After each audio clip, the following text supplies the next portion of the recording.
After firing an unprecedented number of missiles this week, North Korea seems to have one major provocation still left unused in its locker this year: a nuclear test. And as we'll see, tensions are reaching such a height that the security atmosphere is both serious and unpredictable. We've been anticipating this all year, a 7th ever North Korean nuclear test and a first since 2017. The US has warned again this week that it could happen at any time.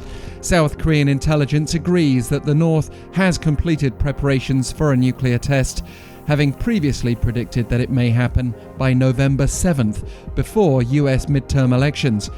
And a nuclear test would seal this period's status as one of the biggest escalations on the peninsula since the Korean War, as both Koreas fired missiles across their disputed maritime border, while the North again violated a 2018 military agreement Thursday night by firing artillery shells into an inter-Korean buffer zone, as well as launching 3 more short-range ballistic missiles toward the East Sea. Now, we should say North Korea likes to be unpredictable. 2 of its previous nuclear tests took place over the winter, in January and February, and while it may be ready to conduct another, it may decide to wait. Pyongyang's more immediate priority may be another intercontinental-ballistic-missile test, as analysts believe Wednesday's ICBM launch by the North failed. Back in March, North Korea quickly followed up a failed ICBM test with another one that was viewed as a success. North Korea is no doubt using missile tests to develop its weapon capabilities. A nuclear test would be conducted for the same reason.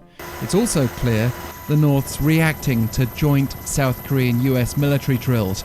Following that ICBM test, the Allies decided to extend this week's Vigilant-Storm exercise involving around 240 aircraft, including stealth fighter jets, before a senior North Korean official released a statement claiming the irresponsible decision is pushing the situation to an uncontrollable phase. Normally, the Allies would rely on the UN Security Council to strengthen sanctions, but China and Russia have already blocked that action this year. Taking matters into their own hands, South Korea and the US have spelled out their strategy in their latest annual Security-Consultative-Meeting communique, after a meeting of their defense chiefs. The joint statement outlines specific categories of extended deterrence, referring to American commitment to defend South Korea with a full range of nuclear, conventional and missile defense capabilities, reassuring Seoul with a NATO-like commitment.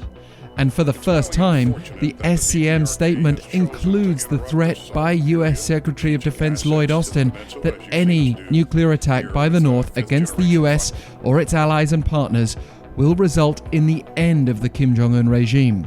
That will anger Pyongyang. Don't expect North Korea to back down. On the contrary, expect a response. Perhaps a nuclear test.